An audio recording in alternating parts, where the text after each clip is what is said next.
qui êtes présents dans cette salle, en présentiel, et à vous tous qui nous rejoignez via les réseaux sociaux, Internet. Bienvenue à chacun dans le nom de Jésus-Christ, notre Seigneur. Heureux de nous retrouver tous ensemble ce dimanche matin, un dimanche particulier, puisqu'il suit la fête de Noël. J'espère que vous avez vécu tous ça en famille et que Jésus-Christ était au centre de cette fête, parce que c'est comme lui que nous fêtons sa venue sur terre. Donc j'espère que vous allez tous très bien, malgré la situation avec la pandémie qui persiste toujours.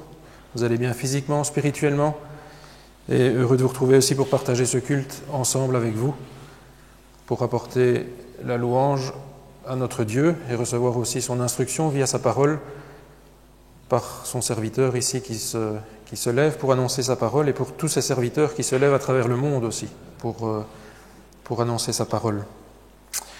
Alors avant de commencer notre culte, je vous invite à chanter un chant de circonstance, puisque nous sommes tout proches des fêtes de Noël.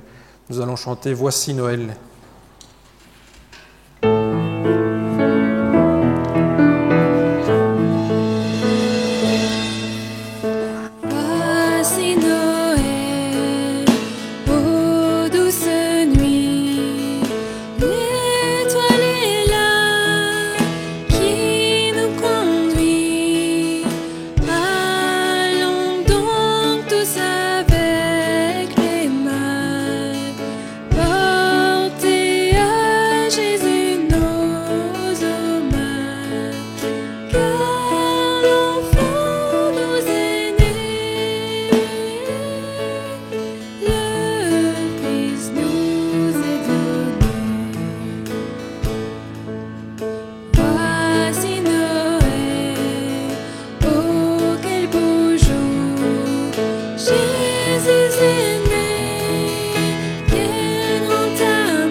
Voilà, merci bien notre frère pour l'introduction du culte de ce matin, et heureux de vous saluer, ceux qui nous ont rejoints ici à un tout dernier moment, heureux de partager ensemble ce culte de Noël, même si les dates ne sont pas trop respectées, c'est pas ce qui est important.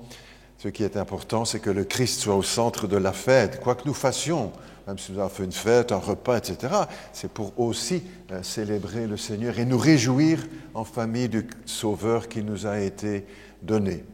Heureux de vous retrouver ce matin encore, et puis tous les amis qui nous rejoignent sur leur écran, et puis peut-être aussi dans quelques jours, puisque parfois avec les enfants c'est pas très facile à 10h, 10h30 de prendre les images pour suivre le culte. Ça peut se faire aussi après. Un culte particulier aussi, puisque ce sera le dernier de mon ministère après de nombreuses années. Alors ça ne veut pas dire non plus qu'on disparaît pour toujours, mais voilà, il faut quand même à un moment prendre une décision. On l'a annoncé à l'Église, et surtout annoncé qu'on a préparé aussi avec toute l'équipe de l'ASBL, la Fondation et les frères anciens qui sont encore en service, qu'on a préparé aussi la suite de la vie de l'Église pour que le travail puisse continuer. Donc on compte aussi sur chacun, sur la présence de chacun aussi, pour ne pas délaisser la participation au culte, mais au contraire de soutenir l'équipe qui sera là, présente, pour continuer le ministère de l'Évangile. Voilà, avant d'ouvrir la parole de Dieu, je vous invite à la prière. Notre Dieu, notre Père, merci pour Jésus-Christ, merci pour la fête de Noël, que même les incroyants célèbrent. Pas tout à fait comme nous, mais qui marque quand même toute notre planète. Merci Seigneur pour ce rendez-vous, parce qu'il est particulier pour rendre un culte à cet enfant qui est né il y a près de 2000 ans maintenant, qui était Dieu présent au milieu de nous, dans sa plénitude, dans sa gloire, dans sa bonté, dans son amour, et dans le sacrifice de Golgotha, suivi de la résurrection. Je te demande aussi ton aide encore ce matin pour partager cette parole avec l'Église, avec tous ceux qui aiment le Seigneur, et peut-être aussi d'autres qui sont en recherche, qui ne sont pas encore dans la foi, ou peut-être certains qui sont en révolte, mais qui sont quand même curieux, ou qui regardent ces choses peut-être pour rire, mais c'est au travers peut-être du rire que tu les convaincras de la divinité de l'enfant de Bethléem. Je te demande aussi ton aide pour transmettre ce message avec clarté, simplicité, fidélité à l'Écriture, et pour que ce soit un encouragement pour ton Église, pour tes enfants, là où ils sont. Béni soit l'Éternel, le Dieu d'Abraham, d'Isaac, de Jacob, le Père, le Fils et le Saint-Esprit. Amen. Voilà, je vous propose encore une lecture, si vous le voulez bien, à la suite de ce qui a été lu tout à l'heure par notre frère Emmanuel, toujours dans l'Évangile selon Luc. Vous avez aussi d'autres textes dans les Évangiles, Matthieu, Marc, Luc, Jean, bien sûr, et puis aussi d'autres allusions dans les Écritures à la naissance de Jésus-Christ. Je vous propose, moi donc, Luc au chapitre 2, et à partir du verset 25, un épisode que j'aime beaucoup. Et j'aurais pu retenir juste ce passage pour la prédication, mais voilà, j'ai fait autrement. Dans Luc donc, chapitre 2, et au verset 25. « Et voici, il y avait à Jérusalem un homme appelé Siméon. Cet homme était juste et pieux, et il attendait la consolation d'Israël. Et l'Esprit Saint était sur lui. Il avait été divinement averti par le Saint-Esprit qu'il ne mourrait pas avant d'avoir vu le Christ, le Messie, loin du Seigneur. Il vint donc au temple, poussé par l'Esprit. Et comme les parents apportaient le petit enfant Jésus pour accomplir à son égard ce qu'ordonnait la loi, il le reçut, il l'accueillit littéralement dans ses bras, bénit Dieu et dit : « Maintenant, Seigneur, tu laisses ton serviteur s'en aller en paix selon ta parole, car mes yeux ont vu ton salut, salut que tu as préparé devant tous les peuples, lumière pour éclairer les nations et gloire d'Israël, ton peuple. » Son père et sa mère étaient dans l'admiration des choses qu'on disait de lui. Jusque-là, si vous voulez, la lecture pour ce matin. Revoici donc Noël, les jours de fête, les jours de joie, je le crois en tout cas. Les villes, les villages s'illuminent. Il y a de la circulation dans les rues, dans les magasins. Les maisons sont illuminées, si pas toutes, en tout cas beaucoup. C'est la fête de la lumière. Et ce n'est pas par hasard aussi que sur le sapin, il y a beaucoup de lumière. C'est symbolique, bien sûr. On ne rend pas un culte au sapin, vous en doutez bien, mais précisons-le quand même. Mais parce que c'est aussi un symbole, et à Noël, bien sûr, il y a beaucoup de symboles. Entre autres, la lumière, cette lumière qui brille. Dans nos cœurs aussi, Noël est une fête pleine de lumière, c'est ce qu'on peut dire. Et c'est probablement pour cela que c'est peut-être l'une des plus belles fêtes de l'année. Parce que tout s'éclaire. La lumière. D'un autre côté, cette année a été une année extrêmement troublée pour le monde entier.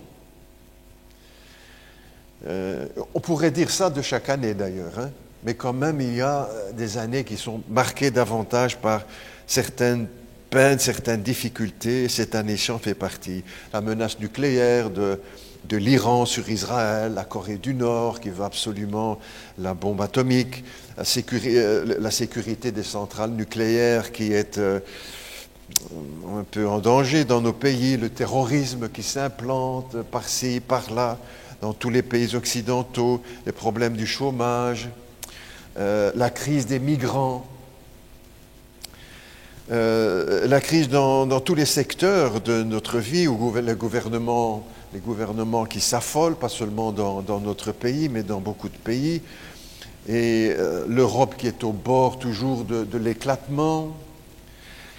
J'ai repris encore l'Angleterre et le Brexit, et tout ce que cela entraîne comme complications, la menace de l'extrême droite dans beaucoup de pays, la pollution, le réchauffement climatique, les tensions entre l'Ukraine et la Russie, et puis parce que le monde entier s'en inquiète, et puis aussi l'histoire de ce triste virus qui a empoisonné la vie de notre planète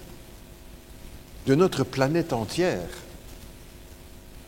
Tout cela vient comme beaucoup de nuages sombres sur l'humanité. Et en approchant de Noël, il faut se souvenir de cette parole de l'Écriture.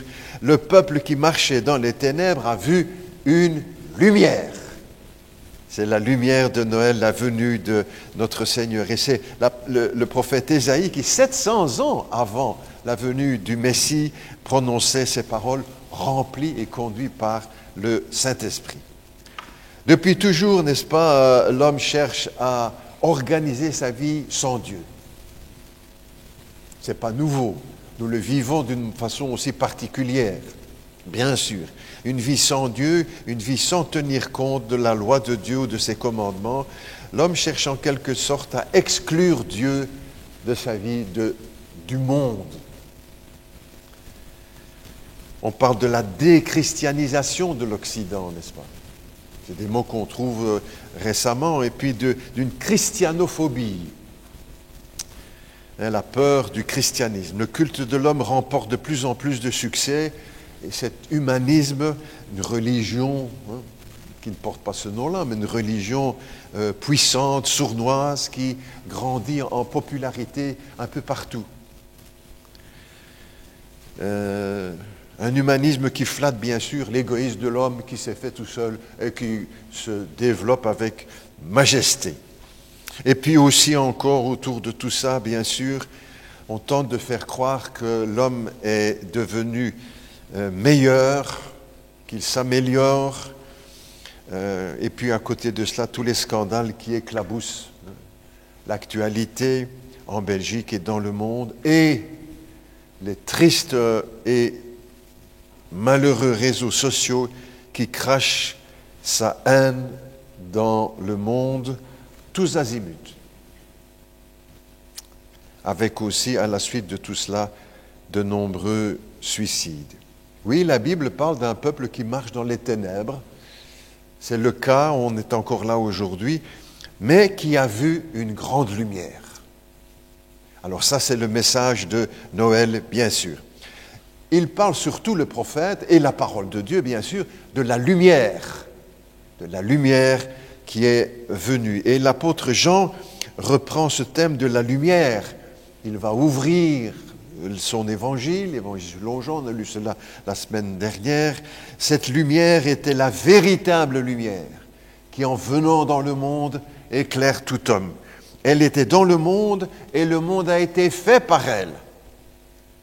Il annonce encore le message de la création par Dieu, par Christ. Et le monde ne l'a pas connue, cette lumière ou cette parole. La lumière, lui, dans les ténèbres, et les ténèbres ne l'ont pas reçue. Le monde a fait son choix. Pas le monde entier, puisqu'il y a quand même dans le monde, il faut le rappeler, des milliards de chrétiens qui croient en Jésus-Christ, qui aiment le Christ, qui lisent la parole de Christ et qui veulent vivre pour le Christ. Le monde a fait son choix, un peu comme il y a 2000 ans dans les textes bibliques pour la naissance. Pas de place pour Jésus à l'hôtellerie, pour ses parents et pour sa naissance. Et Pilate qui présentera au peuple un choix. Alors quoi, vous préférez le Christ ou bien Barabbas qui était un brigand? Et le peuple crie Barabbas, Barabbas. Si on rejouait la même scène aujourd'hui, on aurait les mêmes résultats. Pourtant, la lumière vient à nouveau, et c'est ce que nous rappelons en tant que chrétiens à Noël.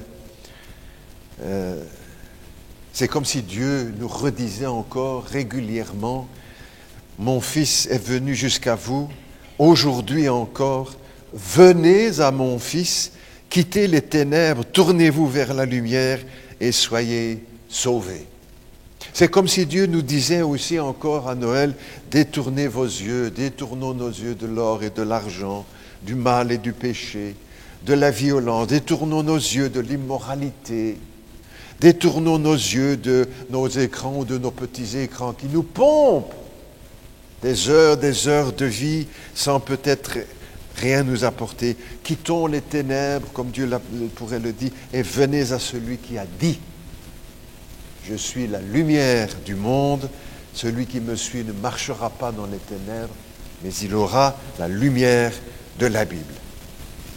La Bible nous fait découvrir cette véritable lumière. Et elle nous fait découvrir que la lumière, c'est une personne. Ce n'est pas seulement un principe physique, oui, la lumière qui éclaire notre monde, mais c'est une réalité dans la personne de Christ. Et s'il y a de la lumière, c'est parce que Christ est la lumière et qu'il donne la lumière dans le monde. Mais une lumière particulière, la lumière de la vie, bien sûr. La lumière, c'est une personne. C'est Jésus-Christ. Ça, c'est ce que la Bible affirme. Et nous savons ce que cela peut vouloir dire dans notre vie. Vous savez, ces paroles du Christ, je suis la lumière du monde, personne n'a osé prononcer les mêmes paroles. Il est le seul dans toute l'histoire de l'humanité à avoir osé le faire, parce qu'il est la lumière du monde. Il est vraiment ce qu'il proclame être. Noël, c'est la fête de la joie. Même s'il y a toujours pour les uns et les autres des soucis, des peines, des inquiétudes, des tristesses, des peurs, c'est quand même la fête de la joie. Les anges ont annoncé, quand ils ont annoncé la venue de Jésus-Christ, nous vous annonçons une bonne nouvelle qui sera pour tout le peuple un sujet d'une grande joie. Pas seulement pour la naissance du Christ il y a 2000 ans, mais pour tous ceux qui ont fait confiance à ce Seigneur, à ce Sauveur. Nous vivons, comme je viens de le dire, une période pleine de paradoxes. Nous possédons plus que toutes les générations qui nous ont précédés, et pourtant nous vivons un des âges les plus tristes. Et ce sont, moi j'entends comme vous, les spécialistes, les sociologues, les psychologues, les ceci, les cela, qui en font témoignage, qui disent notre génération est une génération triste. Nous vivons mieux que Louis XIV, le roi Soleil, et cependant notre société est une des plus tristes que jamais. L'espérance de vie est prolongée comme jamais auparavant. Nous sommes encore tristes. Et les sociologues, les journalistes, les écrivains posent la question, mais pourquoi notre société est-elle encore si triste? Parce que nous avons tout, sauf l'essentiel. Pour le monde en général, je parle. Nous avons tout sauf l'essentiel, le plus important, c'est le Christ. Et c'est lui qu'on continue autour de nous, dans notre lieu de travail, à l'école où vous allez. C'est lui qu'on rejette de plus en plus dans notre société. Les anges ont pourtant dit, je vous annonce une bonne nouvelle qui sera pour tout le peuple le sujet d'une grande joie. C'est la bonne nouvelle de Jésus-Christ, de Dieu qui nous aime, de Dieu qui vient jusqu'à nous pour nous accompagner et puis pour conduire sa vie vers la croix. Noël nous dit que Dieu veut nous remplir de cette joie. Et nous devons demander pardon à Dieu lorsque nous étouffons cette joie, même nous-mêmes en tant que chrétiens ou en tant que pasteurs, avec des soucis, des tracas. Noël, c'est aussi la fête de l'espérance. On ne peut pas vivre sans espérance. Nous avons tous besoin d'espérer.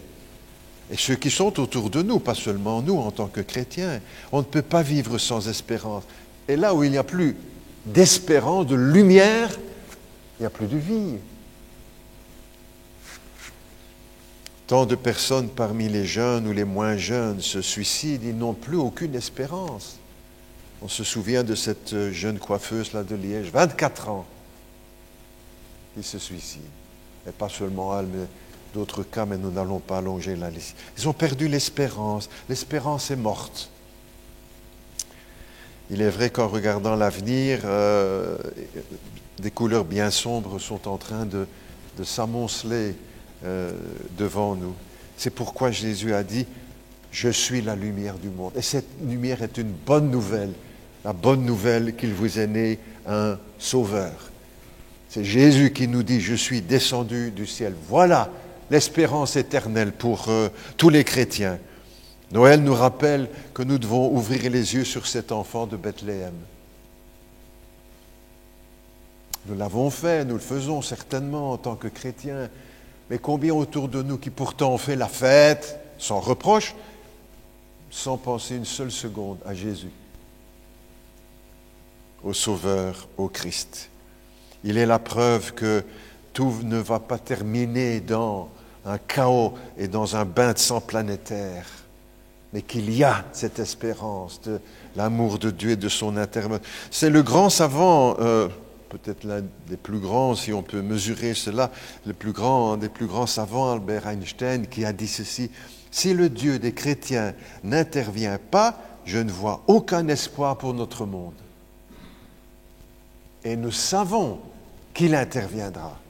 C'est sa promesse et qu'il accomplira comme toutes celles qu'il a accomplies au travers des prophéties qui étaient faites à son sujet ou d'autres. L'espérance des chrétiens, ce n'est pas le progrès de la technologie, ce n'est pas le progrès de la science, même si on en profite. Ce n'est pas ça notre espérance. Ce n'est pas que l'homme va s'améliorer ou vivre éternellement. Vous avez peut-être suivi cette émission il y a quelque temps, la recherche des grands scientifiques pour rendre l'homme immortel. L'espoir de notre monde, de notre vie, c'est Jésus-Christ, c'est le Dieu de l'espérance. Et David disait déjà, sans connaître encore le Christ, vraiment comme nous pouvons le connaître aujourd'hui, « Tu es toujours mon espérance ». Pourtant, il a vécu des moments aussi terribles, vous savez. Si vous prenez la peine de lire les psaumes, c'est ce que j'ai fait depuis quelque temps, depuis plusieurs mois maintenant, de les relire. Oui, il y a le psaume 23, c'est vrai, mais il n'y a qu'un psaume 23. Et relisez beaucoup d'autres psaumes où David demande l'aide de Dieu, exprime son désespoir, sa tristesse, son inquiétude devant la situation dans laquelle il se trouve. Parce que Jésus-Christ est venu, parce que Dieu s'est fait homme, Noël est la fête de l'espérance, parce que le Dieu de la Bible est fidèle à sa parole, dans le passé et pour le futur. Heureux, disait le prophète Ésaïe, heureux ceux qui espèrent en Dieu. Nous espérons en Christ, pas seulement pour cette vie, mais pour l'éternité. Et c'est ce qui donne à notre espérance une dimension éternelle, et pas seulement matérielle, physique, pendant que nous sommes ici-bas. Et notre espérance ne repose pas sur nos souhaits, sur notre religion, sur notre imagination, sur nos vœux, sur nos rêves. Notre espérance repose sur Dieu et sur les promesses qu'il a faites dans l'Écriture. C'est ce que disait l'apôtre Paul, qui a livré beaucoup de combats. Aujourd'hui, on parle de l'apôtre avec respect parce que c'est le serviteur du Seigneur. Ce n'est pas ce qu'il a vécu, vous savez, de son vivant. Il a dû mener beaucoup de combats. Et c'est ce qu'il écrit à Timothée, son jeune collègue, à qui il va transmettre le message. Nous combattons et nous luttons parce que nous avons mis notre espérance dans le Dieu vivant qui est le Sauveur. Noël, c'est la fête de l'espérance. Pierre, l'apôtre, disait « Notre foi et notre espérance reposent sur Dieu ». Ce Dieu qui s'est incarné en la personne de Jésus-Christ. Noël aussi, c'est la fête du salut, c'est la fête du pardon. Et dès le message, dès la naissance, ou même avant la naissance de Jésus-Christ, il est annoncé comme le Sauveur. les anges ont dit, un sauveur nous est né. Tout de suite. Et même avant, quand les personnages de l'Écriture ont été prévenus de la venue du Messie, Siméon, n'est-ce pas? Ce texte que j'ai lu là tout à l'heure, un vieux sacrificateur, un vieux serviteur de Dieu, on va dire, il travaillait au temple. Siméon. Il était juste et pieux. Et le Saint-Esprit était sur lui. Dans l'Ancien Testament, le Saint-Esprit vient sur les grands personnages. Dans le Nouveau Testament, le Saint-Esprit vient habiter tout véritable chrétien. L'Esprit est sur lui. Et il a été divinement averti par le Saint-Esprit qu'il ne mourrait pas sans avoir vu le Christ, loin de Dieu, le Messie. Et il vint au temple, poussé par le Saint-Esprit. Pourquoi sommes-nous venus au temple aujourd'hui? Pourquoi des millions aussi dans le monde sont venus au temple? Parce qu'ils ont été poussés par le Saint-Esprit. Vous êtes là parce que le Saint-Esprit vous a poussé à venir. Vous direz, oui, mais c'est moi qui ai dû préparer les enfants, etc. Oui, mais pourquoi tout ça?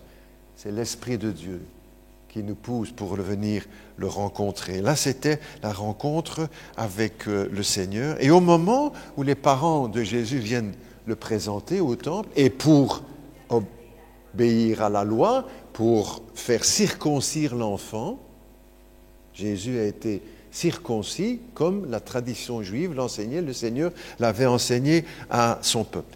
Et pendant qu'ils viennent là au temple pour obéir, le 8e jour, comme la loi l'enseigne, Siméon reçut l'enfant dans ses bras.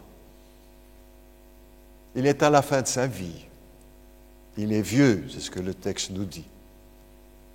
Mais Dieu n'a pas oublié sa promesse. Même pour les vieux. Sans blesser personne en appelant vieux. Vous comprenez bien. Siméon reçut, accueillit l'enfant dans ses bras. Et il prononce ces paroles magistrales, n'est-ce pas? Maintenant, tu laisses ton serviteur s'en aller en paix. Selon ta parole, comme tu l'avais dit, comme Dieu l'a dit, car mes yeux ont vu ton salut. Préparé devant tous les peuples. Le Christ qui est né à Bethléem, c'est le salut. Qu'est-ce qu'il a vu, le Siméon, notre frère Siméon? Un bébé, un enfant de 8 jours. Et pourtant, il dit ces paroles, mes yeux ont vu ton salut. Ce petit bébé qui, dans le sein de sa mère, qui va prendre le sein de sa mère pour grandir, c'est le Messie, c'est le Sauveur du monde. Le salut, le pardon des péchés, c'est par Jésus-Christ que tout cela nous est apporté. Et avoir le salut, être sauvé, c'est avoir une personne. Ce n'est pas avoir un titre, protestant, catholique, ceci, pratiquant, non pratiquant, c'est avoir la personne de Jésus-Christ. C'est l'apôtre Jean qui écrira, Dieu nous a donné la vie éternelle. Et cette vie étant son Fils. Celui qui a le Fils, il a la vie. Et celui qui n'a pas le Fils de Dieu n'a pas la vie. Le salut, c'est Jésus-Christ, c'est une personne qu'on accueille, qu'on reçoit. Pas simplement en venant à l'église, c'est très bien, de parfait, mais en accueillant personnellement dans notre vie.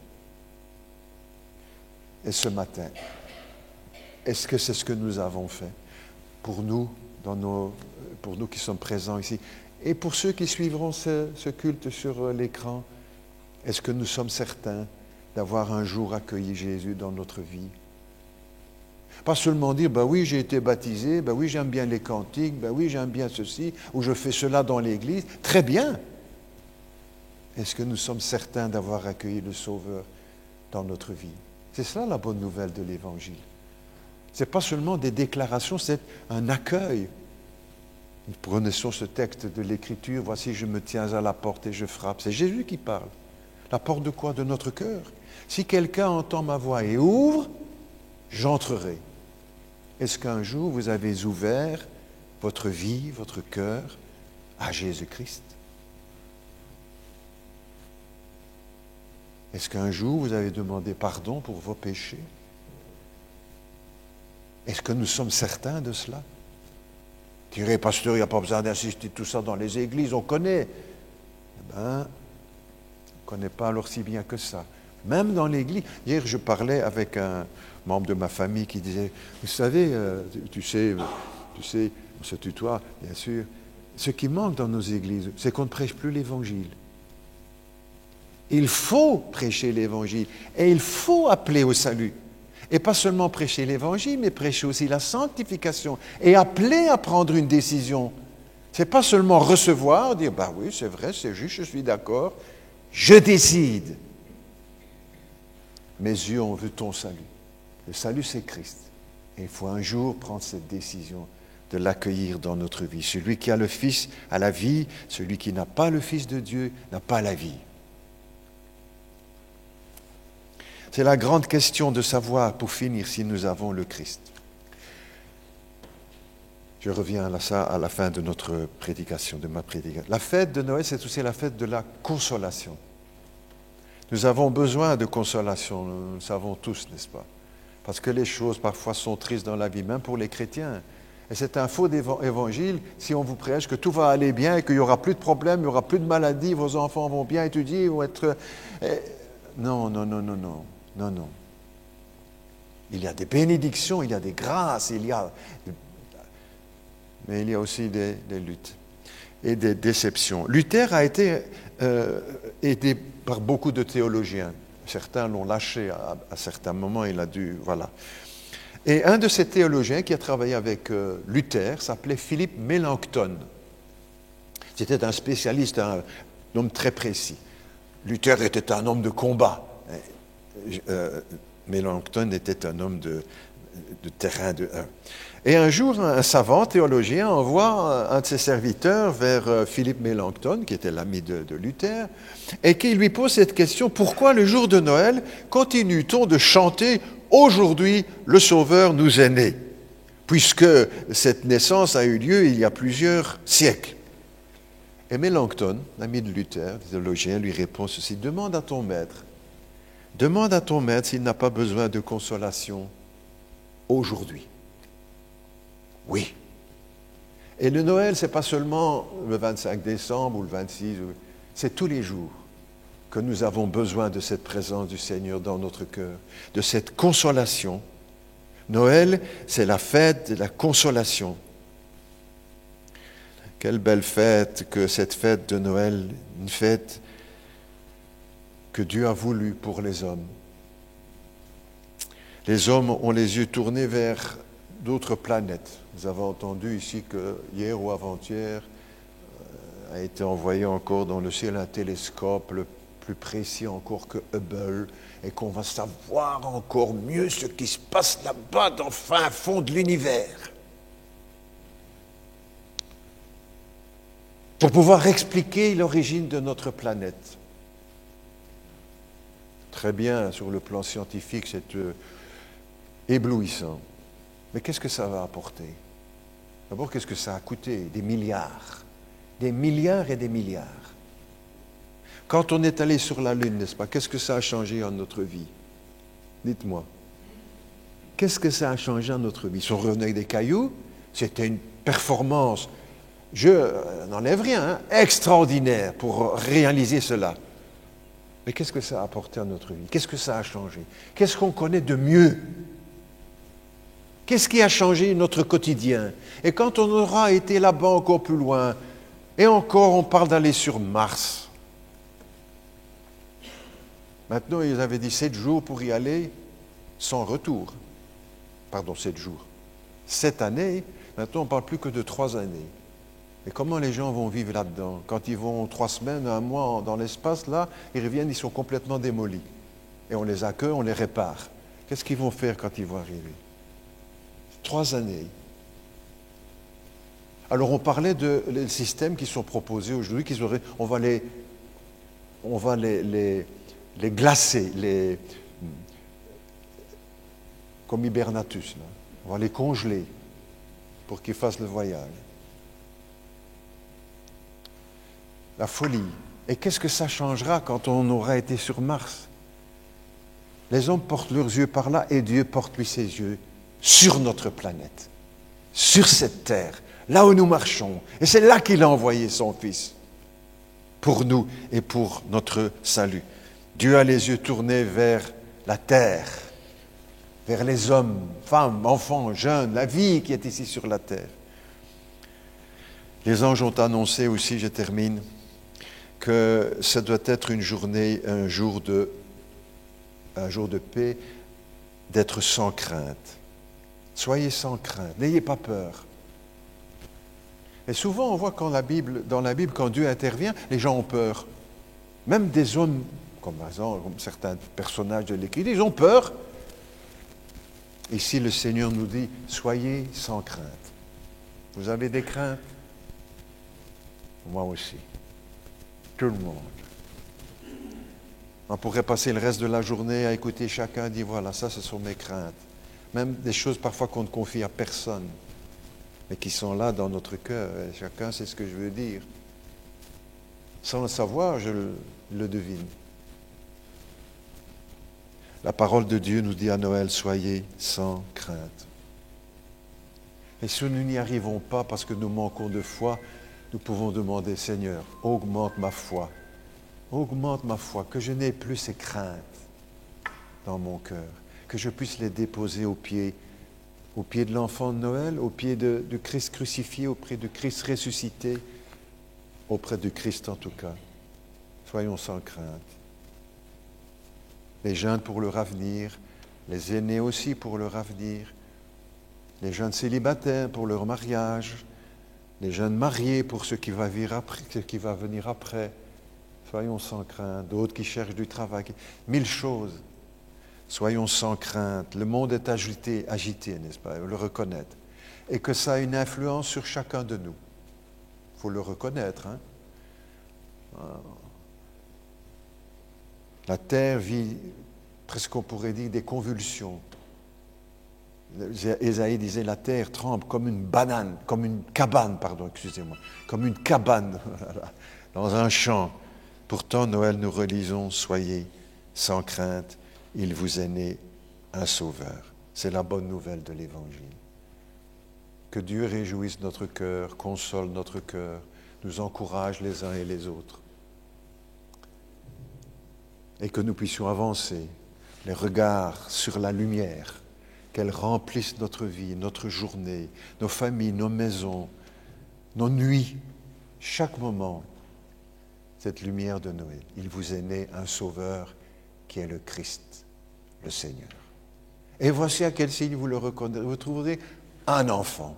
C'était ça, le salut. Ce petit bébé qui va grandir et qui sait que son destin, c'est la croix.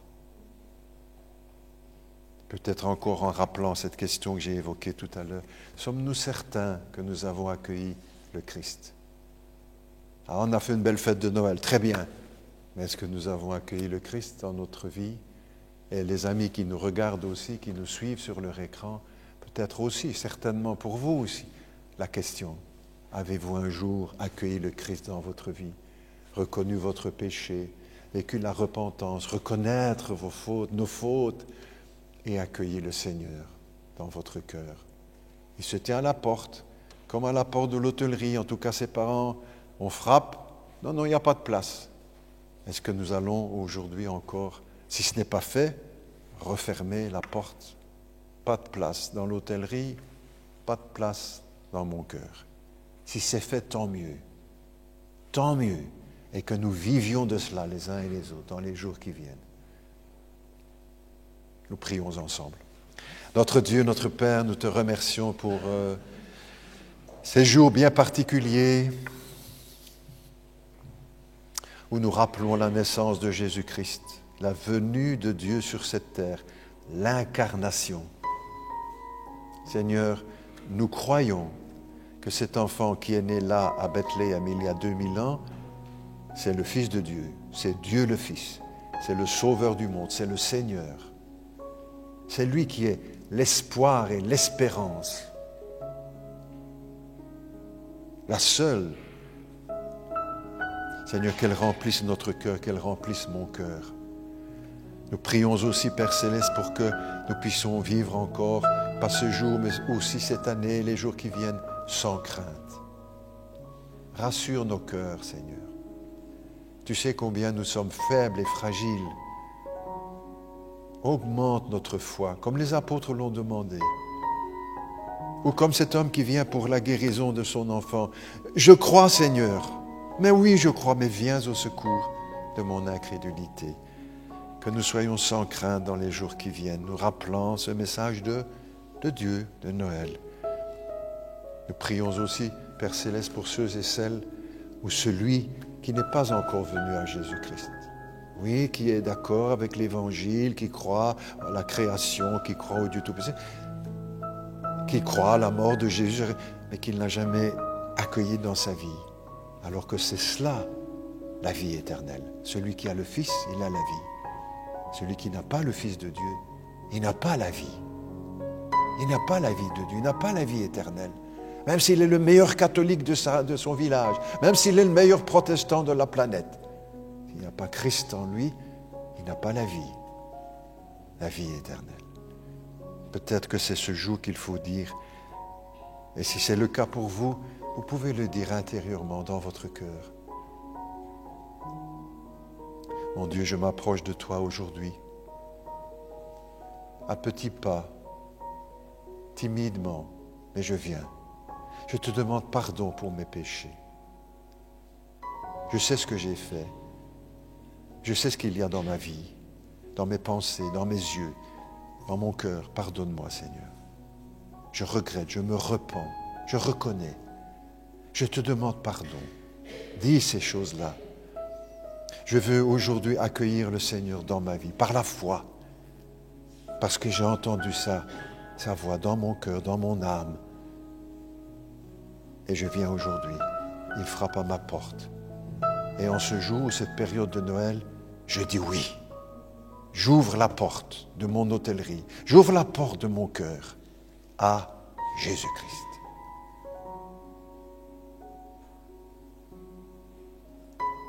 Il pardonne mes péchés et me donne la vie. C'est un cadeau, je ne le mériterai jamais. C'est par la grâce que nous sommes sauvés. C'est le don de Dieu, pas par nos œuvres, afin que personne ne se glorifie.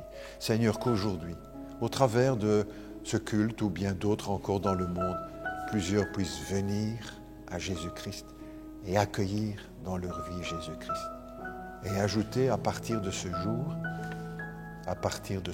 je vais vivre avec lui et pour lui, parce qu'il habite en moi, maintenant, par l'Esprit Saint. Père Céleste, que ton œuvre se fasse au travers de la prédication de ta parole, que ce soit ici ou partout dans le monde, où cette bonne nouvelle de l'Évangile sera rappelée dans le cadre de la fête de Noël. Au nom de Jésus, nous t'en prions, Père Céleste. Amen. Amen.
Cette belle histoire de Noël, cette belle histoire de l'Évangile qui commence avec la naissance d'un enfant, dans des circonstances aussi très difficiles. Parfois, nous lisons l'Écriture avec des lunettes bien particulières. Alors que c'était un moment tellement difficile pour Marie, pour Joseph, qui avaient déjà dû traverser une partie du pays d'Israël pour quitter leur ville de Nazareth et pour aller à Bethléem, et pas dans le confort que nous avons aujourd'hui. Alors qu'elle était enceinte et qu'elle devait accoucher, c'est pas merveilleux, et pas des plus faciles. Pas une maternité spéciale avec des médecins, des accoucheuses, rien de tout ça. Pour ce jeune couple. Pas de place non plus. Pour eux, oh là là. Ah, mais s'il y a quand même là dans l'étable, il y a moyen de trouver de la place. C'est pas ce qui va être plus merveilleux. Et pourtant, c'était le plan de Dieu. Les plans de Dieu sont étranges. Ces pensées ne sont pas nos pensées, dit la Bible. Toute cette belle histoire qui commence avec la naissance de ce petit enfant, la visite des bergers, la visite des mages, elle va s'avancer vers la croix. Encore, après beaucoup de souffrances, de rejet. Vous savez, on oublie aussi souvent que Jésus a été accusé d'être un fou. Dans sa propre famille. Jésus a été accusé de chasser les démons par le prince des démons. Alors on retient que les foules le suivaient, etc. Mais il n'y a pas eu que cela, vous savez. Et puis il y a eu le rejet, le jugement, la condamnation, Pilate, Hérode, la foule, les responsables religieux de l'époque. Vous voulez quoi, Barabbas ou bien Jésus? Non, Barabbas. Et puis tous ceux qui insultaient le Christ. Même autour de la croix, on se dit, oh, il y a dû avoir du recueillement de la... Non, il y avait de la moquerie, des rires, des insultes sur le Christ. C'est l'Évangile.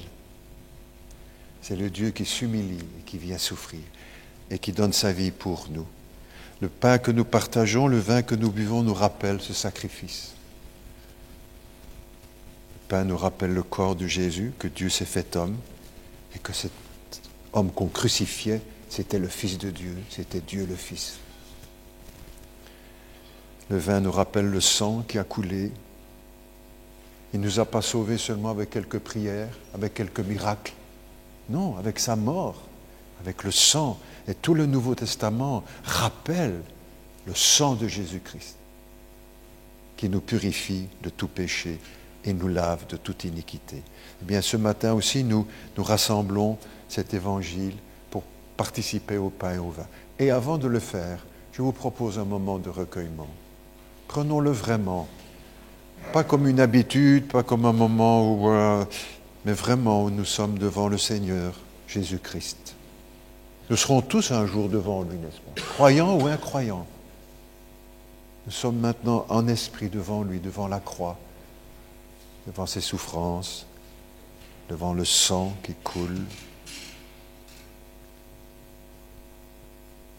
Notre Dieu, chacun dans nos cœurs, nous te parlons maintenant. Entends notre prière.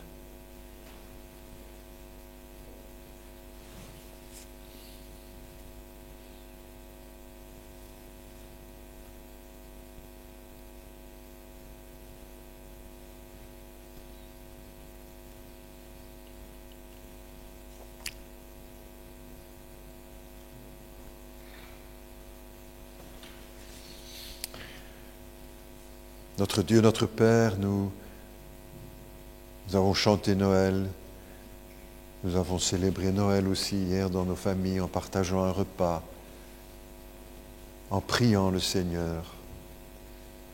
Nous sommes maintenant devant le pain, le vin qui nous rappelle la croix du pardon, la croix de Jésus-Christ. Père céleste, que personne ne se prive de ton amour et du sacrifice de Golgotha. Seigneur, veuille bénir cette communion qu'elle soit vraie et sincère entre nous. Pardonne encore nos péchés, tout ce qui n'est pas à ta gloire dans notre vie. Purifie, puisque tu as promis que le sang de Jésus nous purifie de tout péché et nous lave de toute iniquité. Au nom de Jésus, nous te prions. Amen.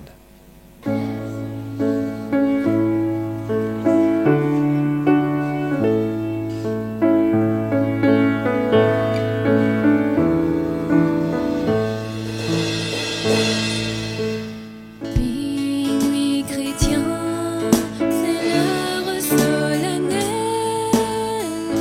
où le Pétome descendit jusqu'à nous pour effacer la tâche originelle et de son Père arrêter le courroux. Le monde entier tressaille d'espérance à cette nuit qui lui donne un sauveur. Peuple à genoux, attends.